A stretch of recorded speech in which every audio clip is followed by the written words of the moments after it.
Hello guys, I hope you can able to see the screen now. Yes, sir. As a part of computer networks laboratory sessions, I am dealing with this. So guys, this is the main important architecture of 2G network. I think let me start with the mobile station. I think you can able to see here. No, you can have hexagon shape and all. Correct? No. So this hexagon shape we can call this shape and collection is called honeycomb architecture. Okay, so please remember this always. I'm talking about the shape of the tower here. If we see in one direction, it will be in the triangle, but it will be not always in the triangle. Why? Because if it is in the triangle, it will cover only 180 degree, correct? No, so it should be in the fashion of rectangle, any rectangle. Okay, so let me consider this single device, and we'll call this mobile device as mobile station. What is this? We can call the mobile device as mobile station. If any mobile device has to be get active, if I would have buy a mobile device from the shop, and if that mobile device is perfectly working right, only when it's going to have few constraints. Which are those? Mobile device will be having unique number called as equipment number. Okay, mobile equipment number will be there. Similarly, the mobile device is attached with a SIM card, correct? No? Called as SIM, called as subscriber identification module. Please make a note of all these things, guys. These are really important for you people. These are very basics for you people to understand how 2G architecture and other architectures works. Okay, each and every mobile device, if that mobile device has to work appropriately, it requires few constraints. Which are those?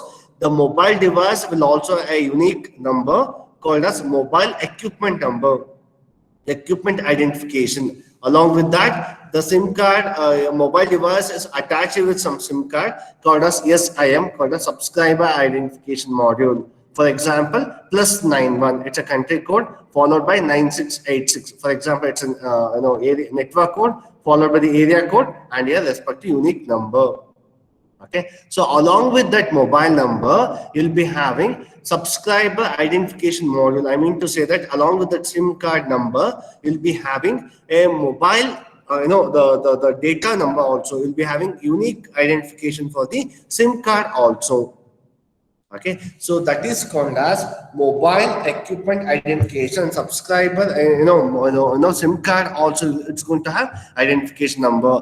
A valid mobile device, it's going to have a unique mobile number with unique identification of your device number. Then only the mobile device will be activated. Clear? So such mobile devices may occur in any of the honeycomb architecture. This architecture is called as honeycomb architecture. This architecture is called as what? Honeycomb architectures. Clear? So such collection of mobile device, this mobile device we can call them as what? Mobile station. Why it's called as mobile station? Because they'll be not having fixed constant location. They can move from one place to some other place. Okay, so such collection of mobile stations we can call them as BSC, base station controller. Okay, such mobile devices collection is called as what? BSC, called as base station controller. Okay, make sure about this. Each and every network will call them as what? BTS. What is the meaning of BTS? Base transceiver station. Base transceiver station. Clear? And such collection, the complete collection of mobile station, BTS and BSC, we can call the first important subsystem called as base station subsystem. Okay, there are three important subsystems: base station subsystem, mobile station subsystem, and network station subsystem. Okay, so such collection of BSC we can call them as MSC, called as mobile station controller. It's like a network gateway. Okay, such collection of MSC we can call them as gateway MSC we have, and that is called as gateway mobile station controller. Clear? It's like a gateway which allows or which denies the response or request which comes from various MSCs. Okay, so this complete architecture is going to connect to any of the PSTN, called as public station telephone network, such that is called as network station subsystem. This complete area is called as what? Mobile station subsystem, and this this is called as network station subsystem. Okay, so these are the basic things you have to remember when you talk about the architecture of 2G network. Okay, hope you got the logic, guys. Can I get some answer for this? Yes, sir. Yes, sir. Okay, so we'll go to the actual few more in detail concepts now.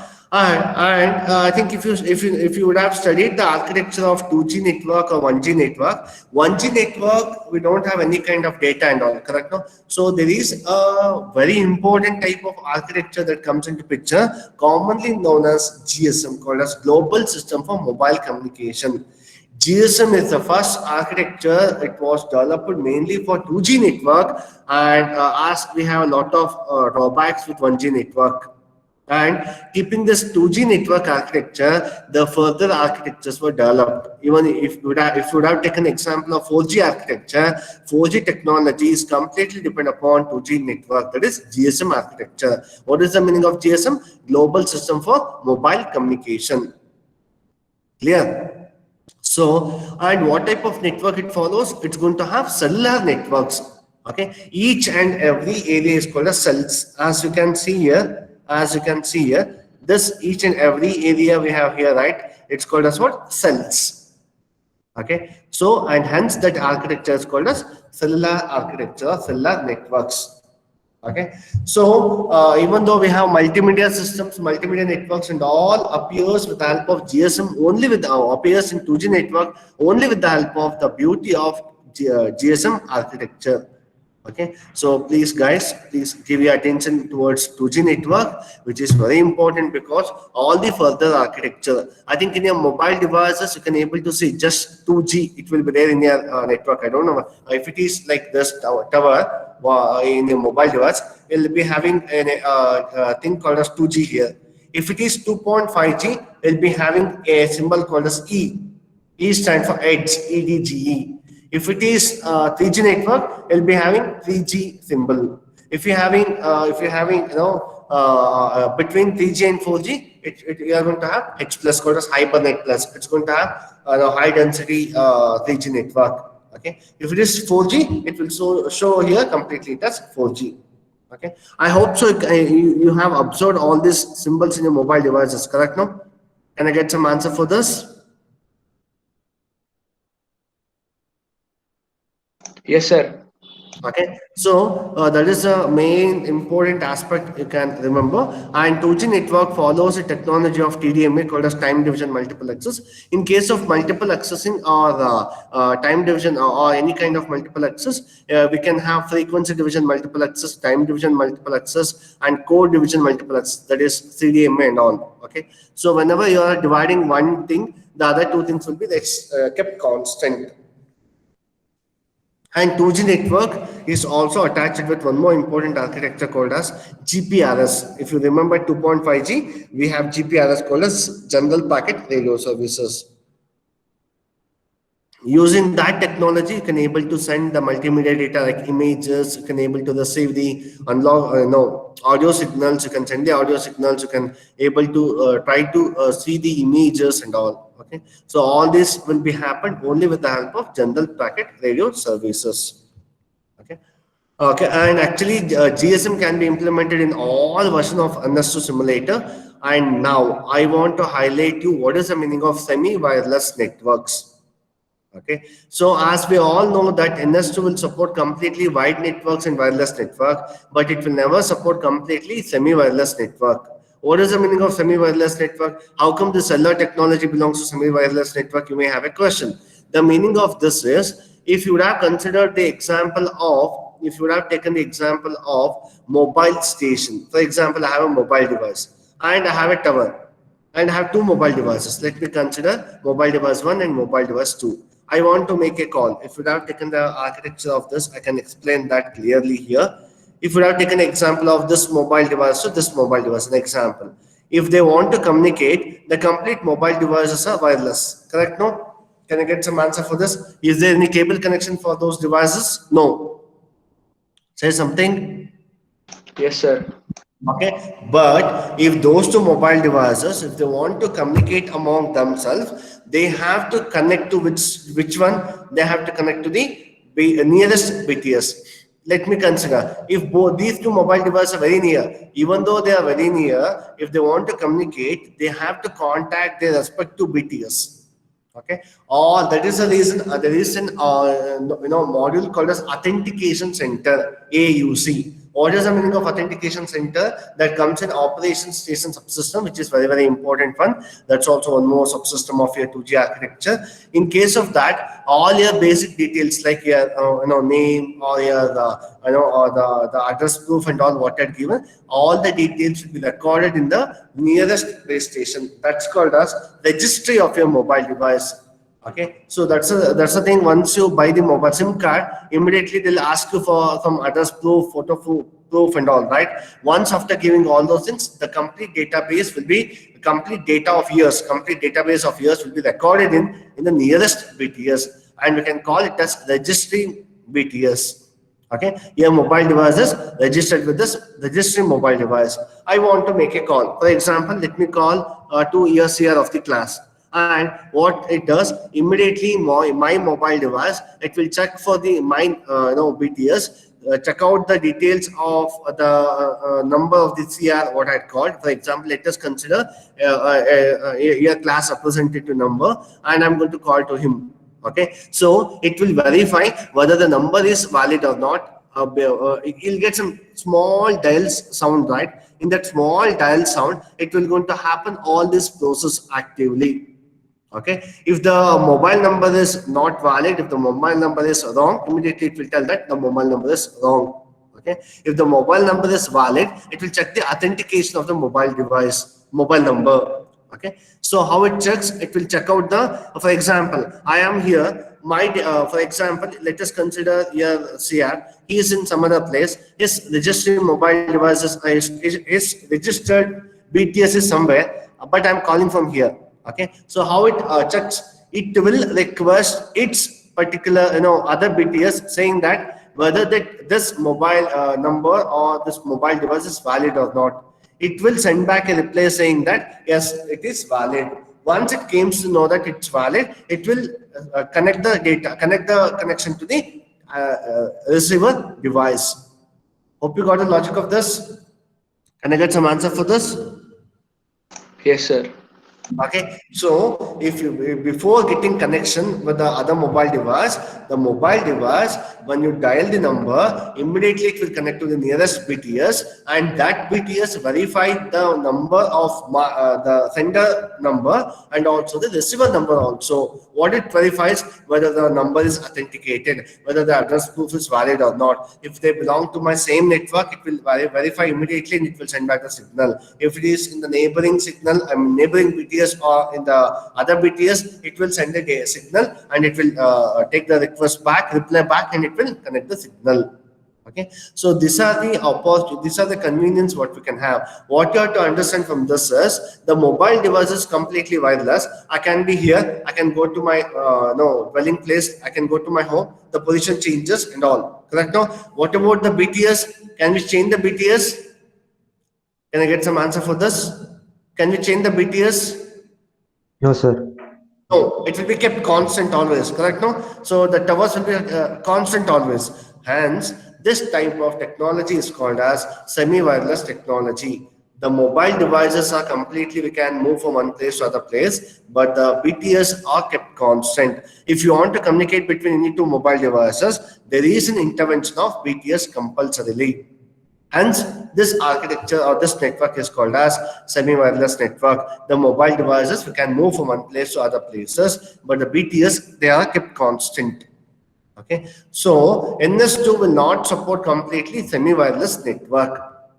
Okay, NS2 will not support completely semi-wireless network. So what we can do is we can able to demonstrate mobile networks with the help of graphical representation.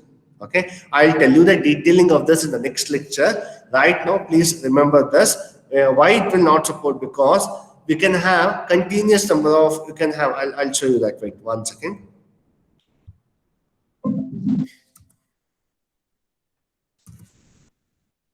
I think your first program, second program, and other programs, you can check out the animation file. How the animation window looks like. You'll be having mobile device. You'll be having nodes, and they're connected with the help of cables. Correct?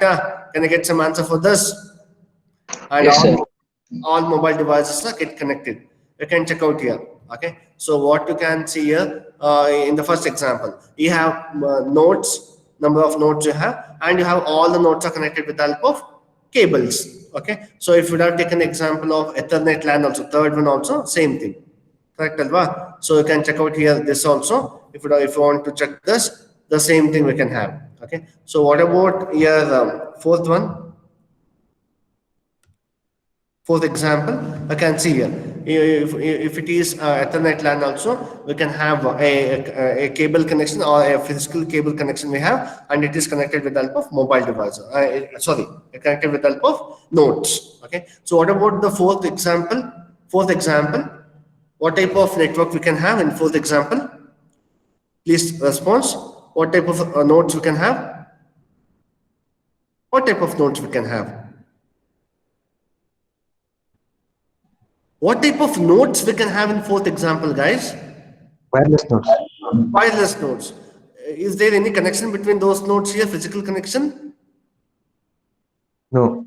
No, correct, no? So, but in case of 5G technology, I mean, in case of 2G technology or 3G technology, according to the problem statement what I defined, there will be these kind of nodes like mobile devices, and also we should have what? We should have also fixed connection like this, correct? We should also have fixed connection like this because of the tower. So the combination of both we cannot able to depict in case of NS2. The animation file, it will not show the combination of those. Understood? Hope you got the logic. Yes, sir. Okay, the combination of wired and wireless, that combined network, we cannot able to depict in case of NS2. That is the reason we don't have that kind of architecture in case of NS2. So what we can do, we can able to study the detailing of 2G network or 3G network in NS2 that is supported, but the animation window which comprises of both wide network and also wireless network, that combination we cannot have in case of NS2. Understood? Any doubts here? No, sir. Okay. So similarly, we have the sixth program called as 3G network. 3G network supports, it will use a technology called as CDMA technology, code division multiple access. Okay, code division multiple access, or we can call it as 3G technology, or we can also call it as UMTS technology. What is the meaning of UMTS? Universal Mobile Telecommunication System. Please remember this. CDMA is also called as 3G technology. CDMA stands for what? Code division multiple access. In case of this, we are dividing the data itself. We are not dividing the time. We are not dividing the frequency. What about 2G technology? What type of technology it follows? TDMA, called as time division multiple access. There, we are going to divide the time, and in the respective intervals of time, the data will be sent. But in case of here, the complete data itself will be divided, and the time, and in the complete time, the data will be divided and it will be sent. Okay, so 3G technology is also called as CDMA technology. It's also called as Universal Mobile Telecommunication System. Okay, three different terminologies we have. Okay, so the 3G technology also follows a fundamental operation of 2G technology, with small changes in which we have higher bandwidth and higher speed compared to 2G technology. Similarly, in case of this also, as it also belongs to semi-wireless technology, it will not, the industry will not support completely of wide networks and also wireless network combination. So we can able to study the complete aspect of 3G technology, and we can able to analyze with the help of graph. What type of graph we'll use in NS2? What is the graph tool we are going to use in NS2? XGraph. XGraph, correct? No, using XGraph, we can able to analyze the performance of 2G technology and also 3G technology. Okay, so this is what the basics of 2G and 3G. And in case of 3G technology, the only difference is we are going to have one more extra network called as radio network controller we have. In between MSC, we are going to have in between MSC and here BSS, we are going to have radio network controller. There's a major difference when we compare this with the 2G technology. Okay. And this is all about 2G and 3G basics. The programming part of both the things I'm going to depict in your respective laboratory session. Okay, I'll depict both the things in your next lecture. Okay, I hope you got the logic of this.